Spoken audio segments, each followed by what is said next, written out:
The views expressed on this program are not necessarily those of WTJX, its board, staff, or underwriters.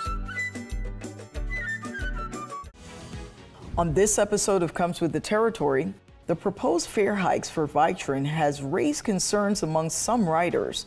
Public Works Commissioner Derek Gabriel is here to explain the reason behind the fare increase, while Senator Marvin Blyden offers insights as chairman of the Senate Committee on Housing, Transportation, and Telecommunication.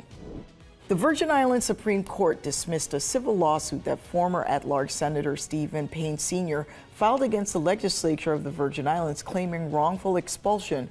We'll have the details. Liberty Latin America, through its subsidies, have what is fast becoming dangerous, a dangerous, unregulated industry in the territory. Fed up with Liberty's ongoing service issues, lawmakers recently passed a resolution aimed at involving the FCC. We'll explain. Plus, we need to reduce the politicization of this particular office. Senators recently voted to forward to committee a resolution petitioning Congress to amend the revised Organic Act to authorize the Virgin Islands to elect its Attorney General. We'll have more. And later, this week's panel joins the conversation to analyze these issues and more. Comes with the Territory starts now.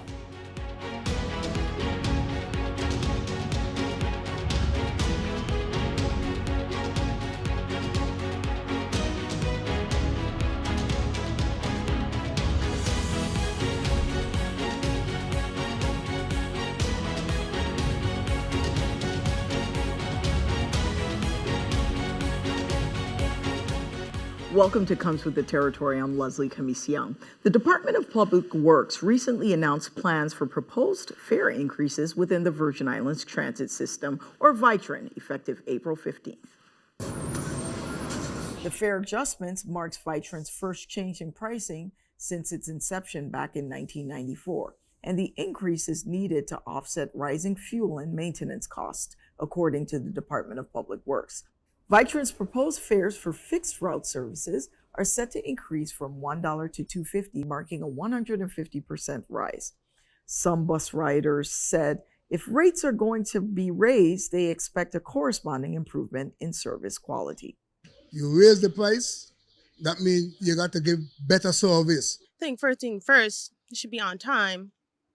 But if they're trying to raise the price, then definitely need to see improvements. They don't take care of the buses that they have now. So what do you think they're going to do if the fare raises? The bus stops are atrocious. That's Vitran. They don't clean them. It's horrific. I know they have to pay for gas. They have to maintain the bus. So they should have to pay a fee, but not $2.50. $2.50 is much too much. $1.50 should be the limit. Under Vitron's proposed changes, paratransit van fares will also increase from $2 to $5, a concerning prospect for some disability rights advocates.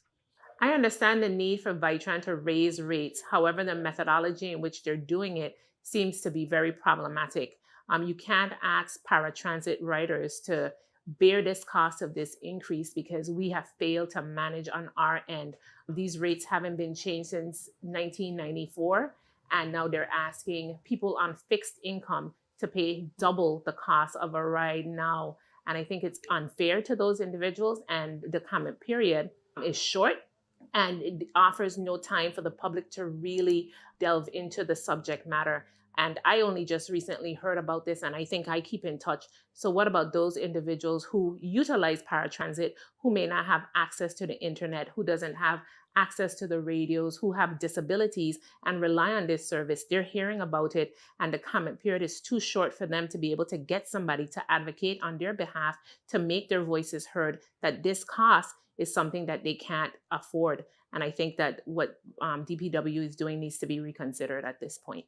The public was requested to provide feedback on the fare changes by March 26th, as stated in a DPW press release dated March 20th. Joining the show to share more information about Vitran's changes is Public Works Commissioner Derek Gabriel. I'm also joined by Senator Marvin Blyden, Chairman of the Senate Committee on Housing, Transportation, and Telecommunications.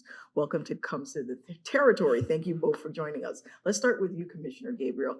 Let's talk about the details and insights and reasons behind this increase that folks are not too happy about. Yeah, so Leslie, we've been really analyzing our rates, analyzing what it takes to run Vitran. Really, it's a process that we've been going through now for about 18 months. I want to start by saying there are very few transit services throughout America that actually turn a profit. Most times it's either the state or the federal government that's subsidizing that service as a need to the community. Similarly here, we actually subsidize it to the tune of about $5.5 to $6 million each year. So we have about an 80-20 share, if you will, between the local government and the federal government. We're trying to find ways, like some of the people that you interviewed said, we're trying to find ways to make Vitran more reliable, more on time, have more buses. And really, the only way that we can make it more reliable is to raise the rates just a little bit. We're trying to do things like, I think the public saw most recently, we've invested in electric buses. That's going to help us reduce maintenance costs over time. And fuel costs. Fuel costs, of course. Fuel costs are rising. I feel like almost every day we're increasing our fuel budget. Tires aren't getting any cheaper, none of the consumable parts, and it's becoming harder to acquire because you're competing with other states. So we're just looking at ways to make it more affordable, not only for the local government, but more reliable, more importantly for the riders. Let me get Senator Blyden in here. Why do you believe the rate increase is too much and too soon? Well, first of all, from the outset, I must say I acknowledge the 30 years we haven't had an increase. But at the same time, you cannot measure everything on the same scale. I believe many of those individuals who ride the bus are our most disadvantaged individuals. And for those individuals to pay $150 a day, that's over $30 a month. So you have to look at it from that perspective. And it might not seem like much to us, but for those individuals, it's a lot. They are on a fixed income and they really cannot afford it. I understand the increase, but how you do it is my concern. That's a 150% increase. If you can spread it out over time, more people will accept it and be reasonable with that. But from $1 to $2.50, that's a lot. Senate Minority Leader Dwayne DeGraff publicly criticized the proposed fare increases, labeling them as disrespectful to the community for allowing residents less than 60 days to weigh in and failing to hold town hall meetings on such a significant matter. He also said there was no need for rate hikes because he sponsored revenue-generating legislation in 2019 that authorizes the Public Works Commissioner to permit advertisements on Vitran buses and bus stops. Here's more on that. Getting that bill passed, that I got passed to advertise on Vitran buses and bus stops. The idea of that bill was to help cover costs for seniors riding less. That was because at the previous commissioner stating there was about $800,000 that they weren't generating because of that keeping the fares so low. And I figure we could generate probably not that amount. But after advertising the buses and bus stop, I think we can generate a couple $100,000, if any, off of that. Let's do it, and you give me a cost and see if it can cover, and then give me a chance to see if we could find other funding. But I think buses and bus stops, to give you that as a revenue source, let's use that first. Commissioner, what do you think about the comments from Senator DeGraff? Is there enough demand for advertising on buses to subsidize to the tune that he says, and also about the comment period and not having a town hall on this? So a couple of things I'd like to fact check, if you will, right? When the initiative for advertising on buses and bus stops was done, it was actually to subsidize the free rides that we provide to seniors. So right now, any senior citizen rides for free on the bus as long as the bus is operating. Leslie, if you recall, when we proposed the fare increases, we also proposed limiting the hours that our seniors rode for free, so we could maximize the revenue generating seats. A lot of people gave us some really good public feedback, similar to Senator DeGraff, that it seemed like we were penalizing the people that needed Vitran the most. So we decided to scale back on that, keep it at, having senior citizens ride for free all day long, but then what does that lead us to? Less revenue generating seats throughout the day. Sure. So this is where we have to find a way to really subsidize that side of it as well. Not only the free rides, but also those that ride consistently, because like we said, maintenance costs continue to rise. So just for clarity, seniors ride for free all day on Vitron? All day. Excellent. Now I have a question for you, Senator Blyden. You mentioned earlier that it's too much too fast. What would your proposal be? How would you roll out this increase? I would phase it in. Maybe the first year 50 cents and see how it goes, because I know most jurisdictions have done surveys of their ridership and see how they can absorb that cost, and that would be very important in terms of our people here in the territory, and I think that needs to be done. Commissioner, the comment period. There was a complaint by Senator Senator DeGraff about it being too short. Tell me about the comment period, how you guys constructed it, where can individuals make comments on this, and why there isn't a town hall on this. So first and foremost, so the Federal Transit Administration requires that you have at least a 30-day comment period anytime you're raising rates. And that's in addition to any transportation studies that we do. Okay. So those boxes were checked. Again, we extended it, did double the amount of the public comment period that's required. And we've also, Leslie, since then extended our public comment period into April to allow for more comments. Town halls, we can look at that. The last time we had a town hall about the ferry, literally 3 people showed up. Yeah. So, I mean, that's a little discouraging, and that was another Vitron initiative. And again, we are trying to find ways, really, like I said, to make our service more reliable and also to spread the burden of the costs. My thought process is if more people ride the bus, if we have more reliable service, if we're able to increase the amount of buses that we have, then we make it a better service for all Virgin Islanders. How was the public notified about the increase and the comment period? So we did a number of posts in the media. We did, of course, our normal press releases. I will say the one thing I didn't do was go out on the radio like I usually do, even to come on shows like this, which is why we looked at extending the public comment period. Okay. I felt like there was more we could do, especially with our social media. So I'm listening. Public, if you have any comments, please let us know. We're always open and willing to accept whatever it is. I will tell you, Leslie, between this and the ferry naming competition, I'm really proud of the amount of public participation we've had in the changes that we're making to Vitron. Excellent. Senator Blyden, have you had any constituents reach out to you on this particular issue? Yes, I have. Just today I had about 3 calls in that respect.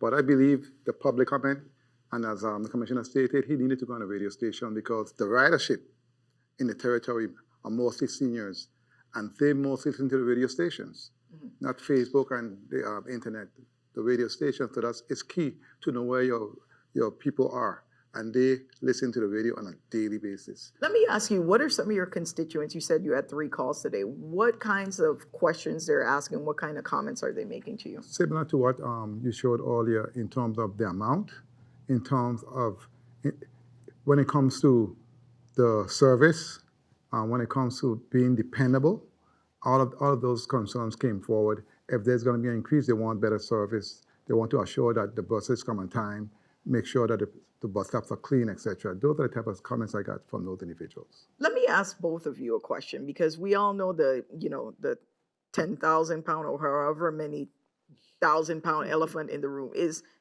not gypsy, but the safaris, the dollar rides. We know that and this predates you. For years now, they have eroded the income and revenue that Vitron can potentially make. There's an argument that there are more of them than there are buses. They run more frequently, and it's more convenient for ridership. But one can only imagine if we're subsidizing as a government the Vitron system up to $5 million a year, you got to think that kind of, at least a substantial portion of that is going to these taxi drivers. How can is it worth even investing in enforcement officers to better enforce, what should not be happening and is actually illegal to start and begin to recapture some of that revenue by the system? So, Leslie, I think that's a great question. I think enforcement is the first step, and I think it's really important. What I worry about is the safety, because there's a lack of safety on a lot of these safaris because they're unregulated. For us, to answer that question, if you will, in St. Croix, we've done a lot of studies for what's called microtransit routes. And we're really looking at how we could use like Queen Mary as an express route, right? Where the buses stay on that and you have really reliable service every 10 minutes where our residents can get picked up from that, get dropped off into your neighborhoods, and then you pick up a smaller bus that maybe comes less frequently. So that you're increasing your reliability again. Decreasing the size of your buses, which also allows for less downtime. Sure. And so that's the way that I think the answer to that is if we provided more buses, then the dollar runs would go back to doing what they are normally supposed to do, which is provide transportation for our tourists. Senator Biden, let me ask you for your take on that. I'm very happy that you asked that question because we have been speaking about this for some time. There are several things that can happen within that space. Number one, you are correct in terms of providing more bus service to those individuals. You got to remember, safaris, the dollar run came about out of the gap that was there. So we are the one that they basically have them doing what they're doing. But nonetheless, I want to add that they are regulated. Safaris are federally registered, and that was a process that we had to deal with for some time. But it has to be done by a certified welder. Not all of them were, but right now we're trying to get them into compliance. In addition to that, we spoke about transfer station for some time with public work. I think that's the key right there because no bus should be going from town to country back to town. All buses in the country should stay in the country, those in town should stay in town. It does several things. It helps with reliability and it helps in terms of being on time. You can have an app telling you exactly, I know what time my bus is coming, you have more ridership. So it's a win-win for everyone. And I think Public Works are working in that space, and I would like to hear some from the commission in that respect. Go ahead. Yeah, of course. So Senator Blyden is absolutely correct. We're moving toward more of like similar to our ride share, where you can actually see where your bus is on the route. It takes a lot. We have a lot of blind spots due to our technology here in the territory. We had a great system that we had procured. Unfortunately, it was purchased by Uber, which, as you know, Leslie, Senator Blyden, they don't do business in the territory. So we're in the middle of phasing in our secondary software, which I think once we're able to create that app, and you can see when your bus is coming, when maybe your mainline bus is running, and our residents can start to rely on Vitran more regularly, I think you really see that change that we want to see with public transportation in the territory. I think a way to also capture some of that revenue is incorporate some of those safari drivers as part of Vitran and have them pay a fee for the right to be able to run that particular service. So they would be perhaps subcontractors, and that way that could also generate revenue for the system. And also for the system, I believe we can have all transportation under Public Works to include the gypsy cabs who goes to the stores, etc. And that system will work well for all because we're all going to win, especially the customers. Correct. I think that's a great idea, and I've spoken about it on radio. There's a lot of lost revenue that's unaccounted for that goes untaxed. Let's just be frank about that in these services, and it would be great to get for the government to capture some of that. Exactly. I guess I'll leave it here where I do have a plug-in that I think the Department of Public Works needs to evolve into the Department of Transportation. Giving up maybe some of the capital project functions that we have and really focusing on transportation, whether it's the public transit system, our roads, our highways, our bridges, but also, like you said, the taxi cabs. Yes. I think there's a lot, the ferry system. I think there's a lot of room for growth for the Department of Public Works to really evolve into transportation and join our partners throughout the U.S. And one thing I'd like to add also, I just came from a conference, and one of the things they said they do in those large states is around public housing involves transportation because we have several developments that do not have any bus system, and most of those individuals depend and need transportation, and that's a place we can also tap into. Yeah. We need to come back. I'm willing to come back. Absolutely. This was a great discussion. Our time is up, however, but I think we hit a lot of valuable points that the public would appreciate. Up next, we'll hear from this week's Power Panel, but first, let's take a look at the topics up for discussion. And expel Senator Stephen D. Payne. When all 14 of his colleagues voted to expel him from the Senate in 2022 amid sexual harassment claims, former at-large Senator Stephen Payne sued the legislature claiming wrongful expulsion. His civil lawsuit made it to the Virgin Islands Supreme Court, where it was recently dismissed. Obviously, the legislature have been vindicated in this decision that we did acted in the best interest of the people of the Virgin Islands. During oral arguments on March 12 before Chief Justice Reese Hodge and Associate Justices Maria Cabret and Ives Swan, the main point of contention was whether the legislature had the authority to expel a senator. The legislature's attorney, Joseph Arellano, argued that the power of expulsion is an inherent power of the legislature. But Payne's attorney, Tristan Moore, argued that the body's expulsion of Payne went beyond its power and said that the only way out of the legislature was a recall. Recall is appropriate, and it's very appropriate. Are you saying that the legislature never have the authority to expel someone? That is correct, Your Honor, because it's an enumerated right given to the members of each House of Congress. It is not an enumerated right given to the legislature. You cannot have an organization of men, a council, a legislative assembly that has its hands tied, that cannot do anything about a member who is guilty of misconduct. In a 28-page opinion on March 22nd, the Supreme Court granted the legislature's motion to dismiss the lawsuit in its entirety with prejudice, meaning it cannot be refiled. Despite the legislature's win in the Supreme Court, Senate President Novell Francis Jr. noted a lot of the people's money has gone towards defending the legislature.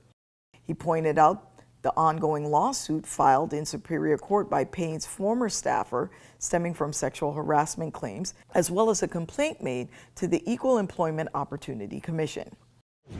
This is another step in the proceedings. Based on the Supreme Court decision, we still have some ongoing matters that we'll have to contend with. We will be facing a lawsuit from the original complainant, as well as an equal opportunity complaint that has been filed, and we will be defended as well. My hope is that we don't have to find ourselves in this type of situation ever again. That in fact this is precedent setting, and this opinion will be available again for future use if necessary. As we speak, Liberty has no customer service representatives in our territory. Frustrated with Liberty's persistent service issues, lawmakers recently took action to involve the Federal Communications Commission. During a legislative session on March 25th, senators passed a resolution that directs the Public Services Commission to file a formal complaint with the FCC against Liberty Mobile, USVI, Liberty Mobile Puerto Rico, and Liberty Latin America on behalf of the territory's citizens. We are stuck between a proverbial rock and a hard place when it comes to dealing with the matters with Liberty. We rely on the wireless service for connectivity, and Liberty Latin America, through its subsidies, have what is fast becoming dangerous, a dangerous, unregulated industry in the territory. The decision to involve the FCC follows a string of complaints received by the Public Services Commission regarding Liberty services. Wireless complaints from customers regarding incoming and outgoing calls and text messages, delayed text messages, issues with group texting, dropped calls, poor coverage in certain areas, number portability issues, customer billing issues, and the quality of service issues.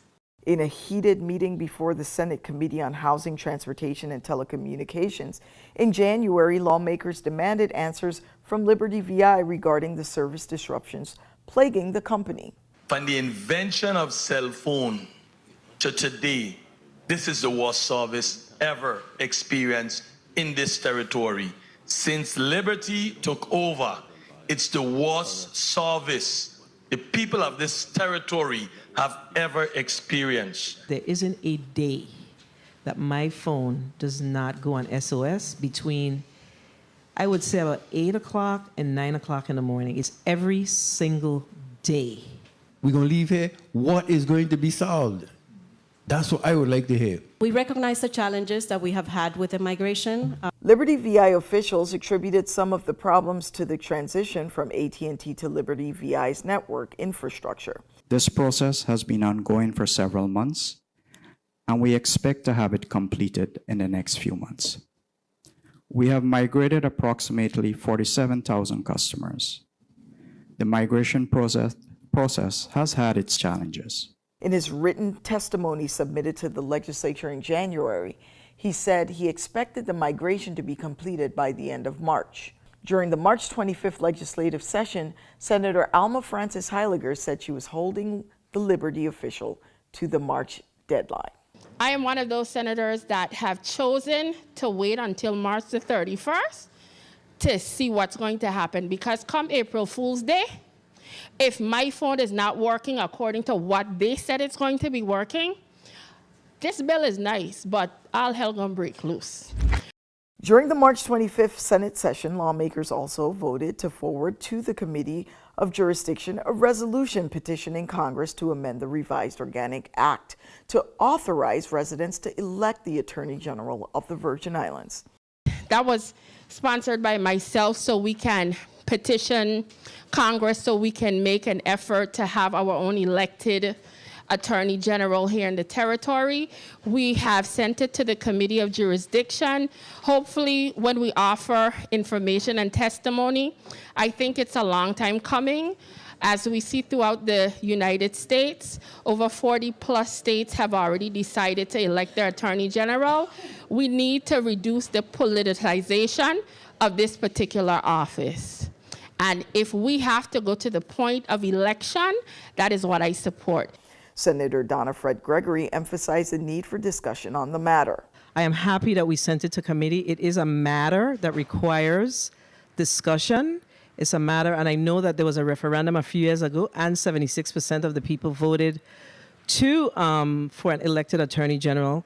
However, I'm not certain if we dug any deeper to determine whether or not that was a gubernatorial election year, it was a regular senatorial year. So there's some research that we have to do to figure out how best to ensure that we are doing the people's will. According to the election systems of the Virgin Islands, the question asking voters whether they were in favor of electing the Attorney General of the Virgin Islands was included on the ballot during the gubernatorial election year of 1998.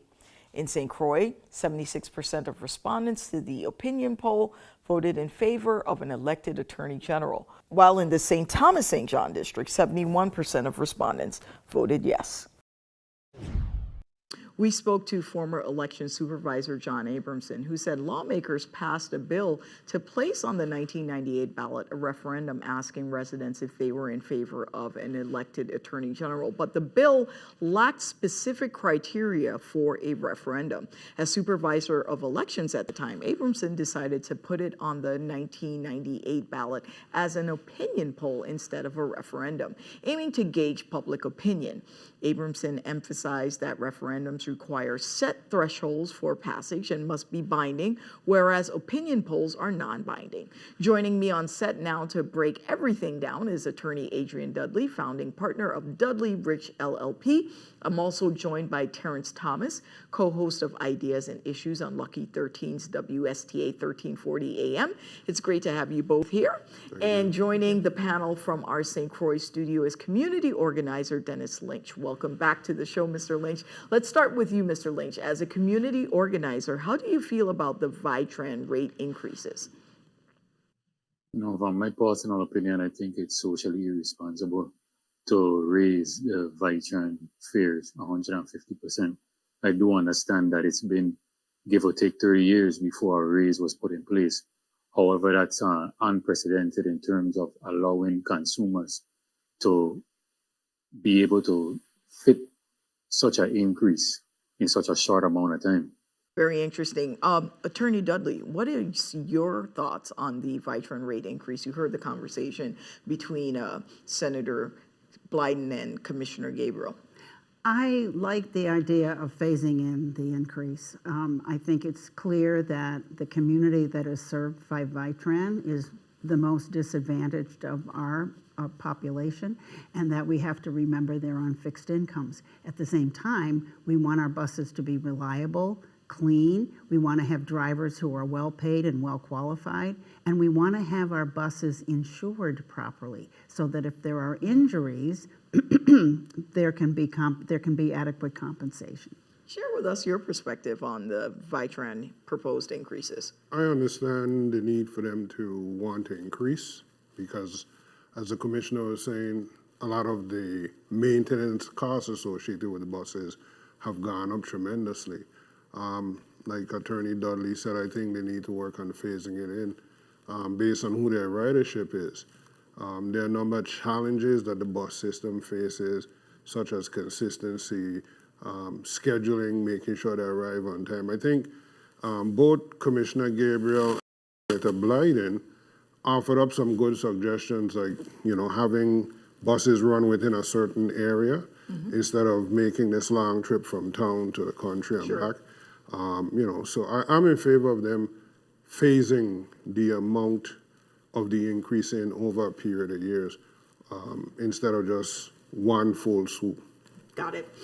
The Supreme Court dismissed former Senator Stephen Payne's lawsuit against the legislature. And the first question is going to come to you, Attorney Dudley, because this is right in your ballpark.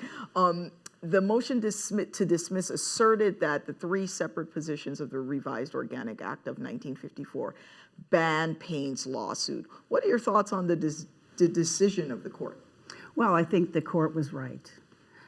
First of all, the legislature has the inherent power to judge the qualifications and the character of its members.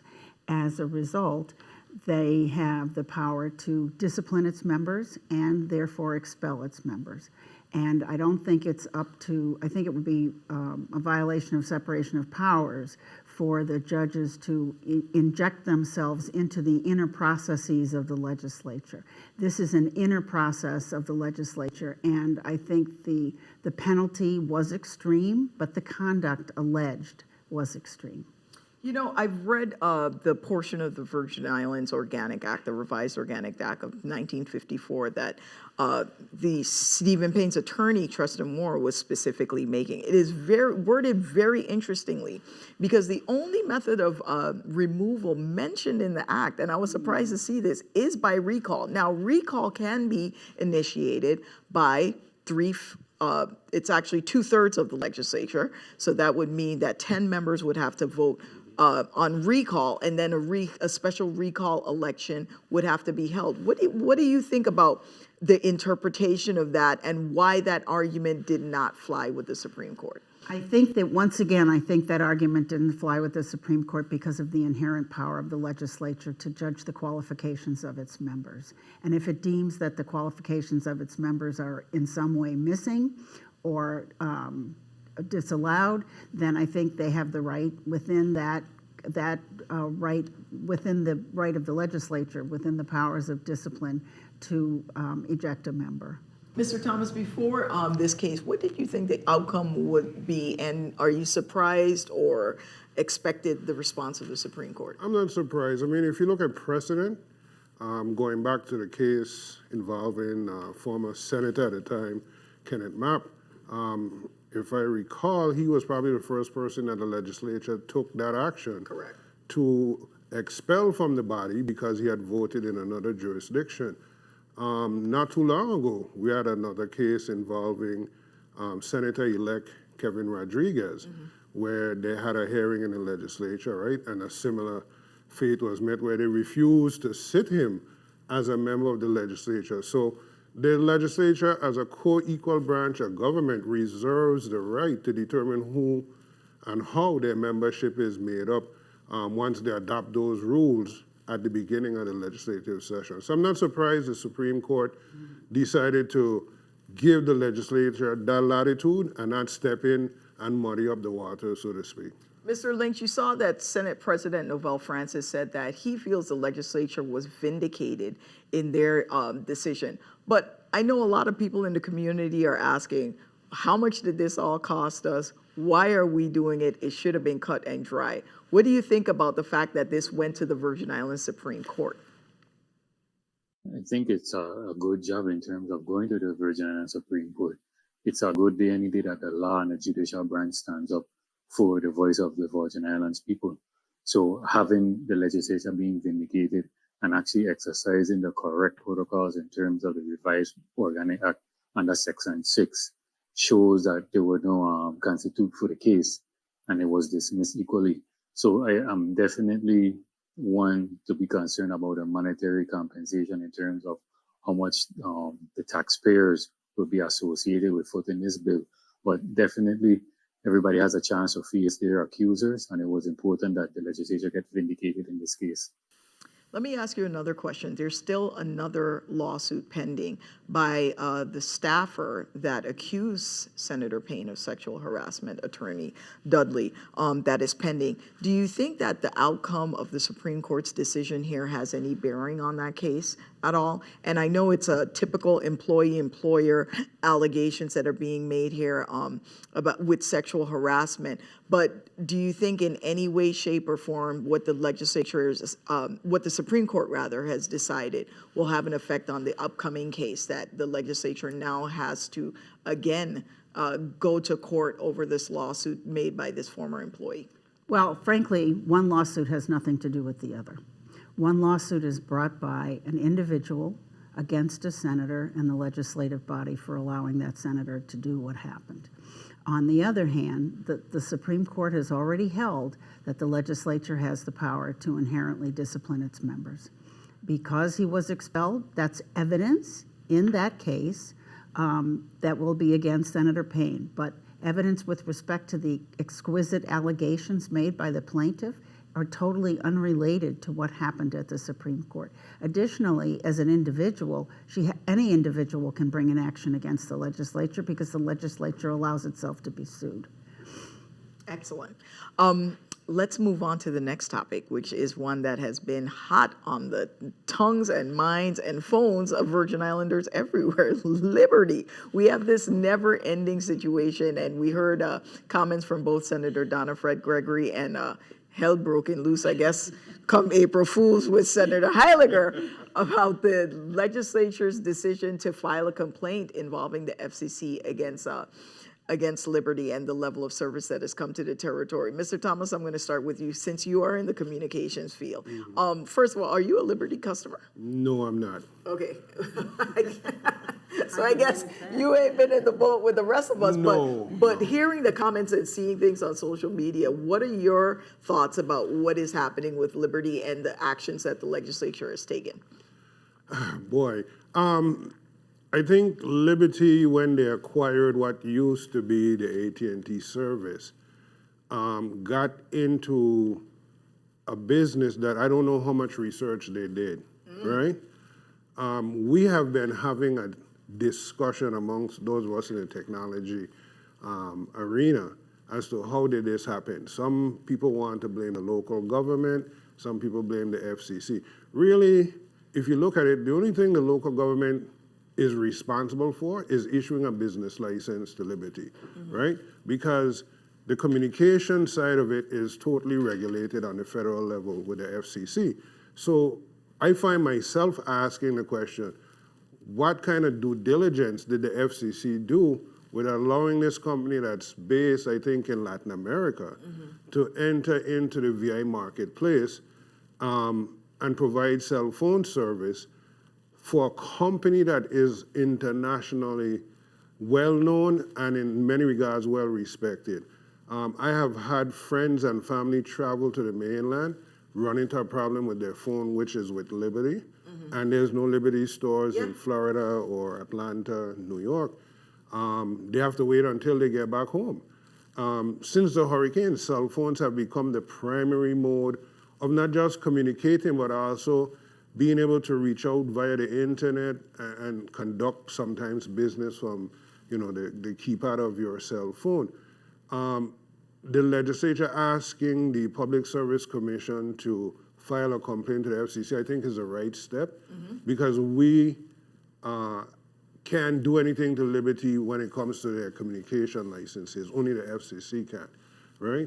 And so I don't know what's going on with Liberty. I know they issued a press release where their district manager for the Virgin Islands is saying that they made all of these steps, or they took all of these steps to rectify the problem, but there are still issues with Liberty. As a matter of fact, where I work, we have a Liberty business account, And the running joke in the office is, give me liberty or give me debt, I'll take debt. Well, it's interesting that you said that because Liberty's Virgin Islands general manager responded on March 27th to the legislature's directive to the Public Services Commission to file an FCC complaint.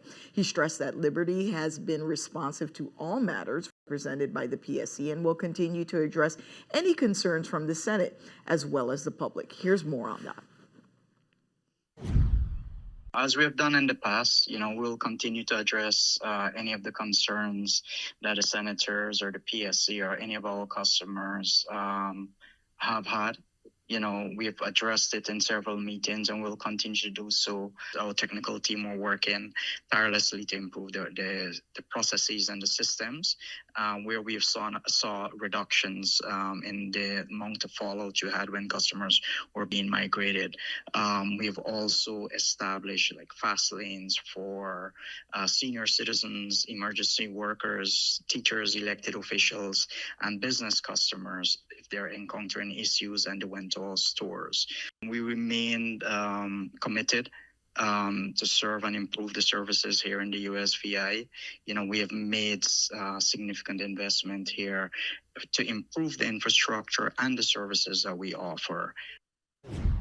Mr. Lynch, I'm going to come to you. Let me ask, do you think that there will be any meaningful improvement in service given this action being taken by the legislature asking the PSC to file an FCC complaint on the behalf of the people? I'm hopeful that some type of provisions are made to increase better service for the community. I applaud the legislature for making such a move. In terms of Liberty, the justification cannot be that we're experiencing challenges. In between experiencing the challenges, we still are paying for our phone bills. And we're paying for a service that is not being rendered appropriately.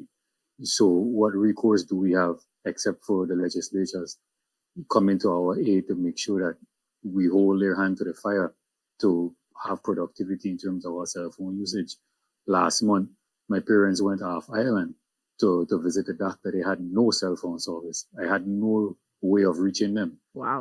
That is daunting and very scary to me, knowing that you can't reach out to your loved ones. They had to go and buy an additional cell phone just to call home to make sure things are okay. So it's like the reasoning behind just basic challenges is not sufficient enough. They have to do better given the type of money that we're paying for cell phone services here in the Virgin Islands. Attorney Dudley, the situation Mr. Lynch just mentioned with his parents is one that I was going to bring up with you. Is there any possible legal liability, for instance, if there's an emergency and someone cannot reach emergency services or cannot reach a family member? I mean, I think about a variety of scenarios that can pop up where not having communication in this day and age can actually be detrimental. I honestly can't answer that. All I can tell you is that the PSC has no jurisdiction over cell phone service, although they're a logical entity for the legislature to direct to file the FCC complaint. The FCC can take a variety of actions. I'm not sure what effect they'll have. I can tell you, and I don't know how many people can do this, I've installed a landline at my house because I've had these very same problems with medical problems and with trying to talk with my clients. That is interesting. Recently, the Virgin Islands legislature on the 25th of March forwarded to the Committee of Jurisdiction a resolution petitioning Congress to amend the revised Organic Act to authorize the Virgin Islands to elect an attorney general. Now, we have an attorney on the panel, so I'm coming to you with this first. Citizens were asked this question back in 1998, and overwhelmingly in an opinion poll, they agreed that it was time for us to elect an attorney general. I'm curious to hear, what are your thoughts on it, an elected attorney general? There are two schools of thought, and I'm kind of divided. On the one hand, I hate the idea of having another political office for which someone can run who has a law degree but may not have any other qualifications to hold that position. The legislature has said we maybe have an elected attorney general, but there have to be some criteria for the individual who can fill that role. On the other hand, the governor should have control of his cabinet. cabinet, and the Attorney General is the key person within that cabinet. Yes, there have been disagreements between the governor and the Attorney General in the past, and the governor has made a change. I think the people have elected a governor for the entire executive branch. The Attorney General constitutes a part of that branch. On the other hand, if people want to elect an Attorney General, they need to be very clear about what the qualifications are for that position, because it would be just another senatorial campaign, and who knows what might happen. Very interesting perspective. Mr. Lynch, I'm going to come to you. A recent editorial in the Virgin Islands Daily News outlined the fact that in past administrations, we had Charles Turnbull go through 3 attorney generals, Kenneth Mapp go through 4, with one serving as little as 10 days, stating that they weren't going to be the governor's puppet. And now this is the 3rd attorney general appointee that we're going on for this administration. Do you have any thoughts on where the disagreements may come? And does it seem suspicious that we have governors going through attorney generals like this, whereas some may be of the opinion that an attorney general should really act independent of politics and independent of what the governor of the Virgin Islands may or may not feel about a particular matter? I do think it's important to separate the roles, because you're going to continuously run into a conflict of opinion. And that's what we have seen in the past gubernatorial campaigns and when they take office. If they don't hold one head, then we reach an impasse. But with that being said, it is instrumental to have some type of criteria and qualifications like was previously mentioned, because you just don't want it based on who can hold the best fish right. We don't want that at all. We want someone that could actually speak in terms of what the law produces, speak in terms of being a responsible social citizen, and speak in regards to what is best for the people of the Virgin Islands. So I would applaud it if it does come an electoral seat. The politicization that the senator who proposed this legislation referred to, and what Mr. Lynch just referred to, there will be no fewer members of the legislature or the governor's executive branch who will be any less political. And this office will be perhaps even more political. So if what you're trying to do is eliminate politics from the position of Attorney General, don't elect an Attorney General. That's interesting, because recently the same editorial, the Virgin Islands Daily News, mentioned that 45 states in the Union have isolated the selection from the executive branch. Of those 45, there are 2 states. One is appointed, the Attorney General is appointed by the Supreme Court, the other by the state legislature. So 43 states in the Union currently elect attorney generals. It would almost seem that that's the way to go. What are your thoughts on that? Just because all those states do it, their communities are very much unlike our small insular community, from which there are very few candidates to select for positions such as this. And I think if you would ask the members of the bar if they were willing to serve as Attorney General, I seriously doubt that you would get very many of them willing to take the job, because we have very few members who are willing to be judges, for example. So I think just the fact that other states elect attorneys general, or that there are other methods of selecting attorneys general, such as judicial appointment, for example. I think the selection of the attorney general, I think given the size and the contours, politically speaking, of our community, I think the office should remain within the executive branch. But if the people want an elected attorney general, then there will be a price to pay. Very interesting. Mr. Thomas, I'm curious to hear your perspective on the topic. Well, people say 6 are one, half dozen are the other, right? So taking that into consideration, I understand what the legislature is trying to do, especially in light of what has happened in the last year or so, with the most recent Attorney General being on the job, less than 9 months, I think it is, right?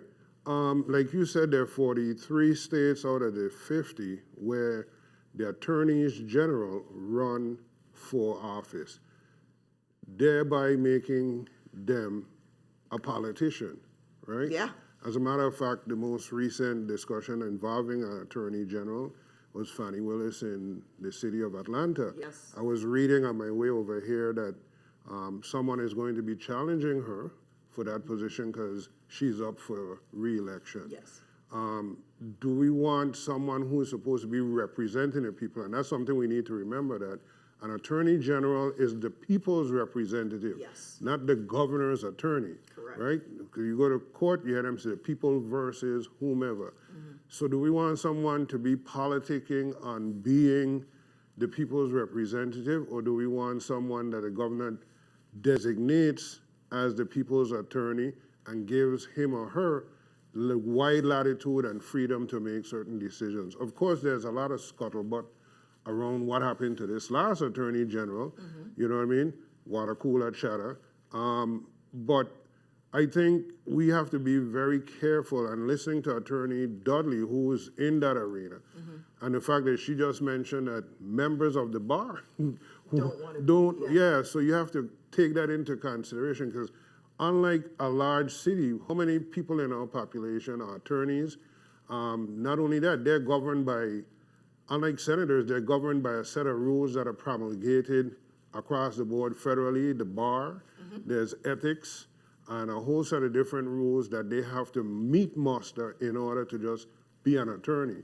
Yeah. So at the end of the day, if the people deem it necessary, I find it hard to make a decision on it because of all the rumors you've heard over the decades over attorney generals. Let me just Attorneys interrupt you general. real quickly. And I know I would like to go a little bit further, but I'm being told that we got one more topic that we got to cover. So during a Senate Finance hearing on March 19th, the Taxi Cab Commission sought approval for a budget exceeding $1.5 million, aiming to transition to an electronic management system. But senators expressed deep skepticism due to unclear financial records, dysfunctional operations, and unresolved issues, leading to calls for an inspector general audit and discussion about potential defunding. Let's take a look. Today we're going to hear testimony on the Virgin Islands Taxi Cab Commission. I am here today to support the Taxi Cab Commission's proposed budget for FY 2024. The Commission's budget recommendation for FY 24 is $1,506,900.35. My goal is to fully automate the internal processes with the implementation of a web-based solution.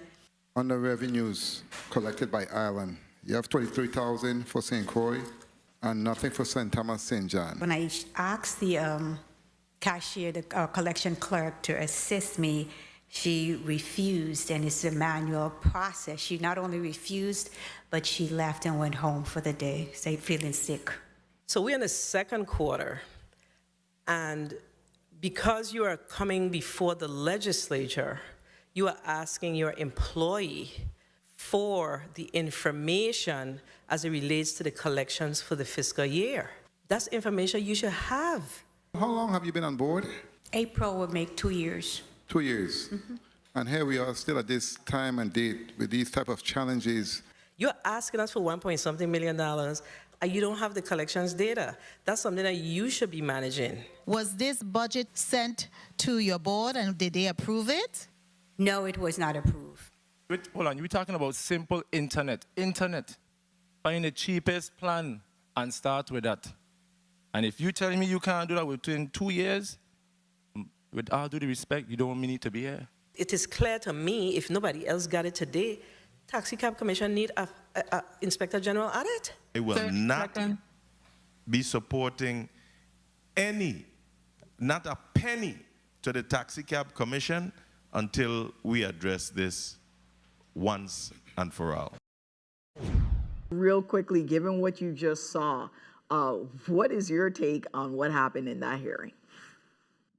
It seems like the Taxi Cab Commission needs an entire overhaul. The administrative controls are not in place. We need to find out exactly what is going on, and nobody could supply the answers for us. We just can't be ill-advised in terms of authorizing $1.5 million, and you don't know where that $1.5 million is going. That's unheard of for me. That can't happen in the Virgin Islands. No way, no how. you legitimately went before the legislature with no type of documentation, no information to breed any type of incentive or have any educated father in terms of what you're doing with the money that you're asked for. So a complete investigation and an overhaul of that board needs to be done expeditiously. I'm going to come to you. Our jaws all dropped at the same time, I think, just now when we saw that clip. An employee going home when you ask for information for the rest of the day. I mean, legally, how does this smell to you? What's the legal smell test here? The smell test is that person ought to be fired. Yeah, agreed. Told not to come back. What is shocking is that the taxi industry and the Taxi Cab Commission are virtually unregulated. And all we have are tourist complaints about taxi cabs, about the drivers, about the fares, and so forth. There is a good and legitimate argument for automating the industry. But when we asked taxi cab drivers to take credit cards, they all wholeheartedly refused. And the legislature said, okay, fine, you don't have to. The legislature has to be ready to automate the taxi cab industry, not just the Taxi Cab Commission. The Taxi Cab Commission can be automated, but that won't do a blessed thing to help the taxi cab industry, and that's what has to be addressed. I also agree with Mr. Lynch. I adopt all of his comments, including the comment from Senator Gittens about having an Inspector General audit. If no one can produce the revenues from the Taxi Cab Commission, then someone needs to go in there and find out why.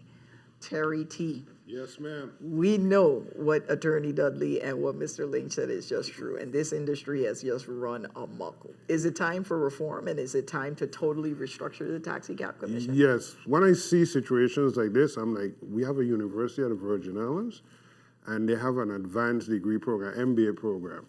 And to me, it's time to bring those students in the program in to do a top-down analysis as to what the causes are and how we can resolve them.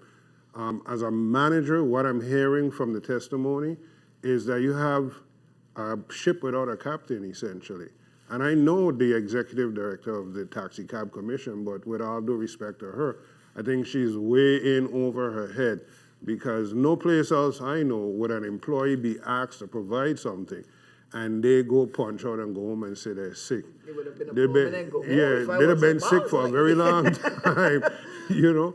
But Attorney Dudley hit on two things. One, you have to deal with the commission itself, and two, you have to deal with the industry. I'm of the opinion until you fix the commission, you really can't fix the industry, because the commission is supposed to be the regulatory arm of the government that oversees what happens with our taxi industry. Absolutely. Well, guys, great show. Thank you all for appearing. And that's all the show we have for you today. But tune in next Sunday at 1 p.m. for an all-new episode of Comes with the Territory. In the meantime, for your news updates, tune into WTJX's news feed on weekdays at 5 p.m. on 93.1 FM or by downloading the WTJX app. I'm Leslie Commission. For all of us here at WTJX Channel 12, take care.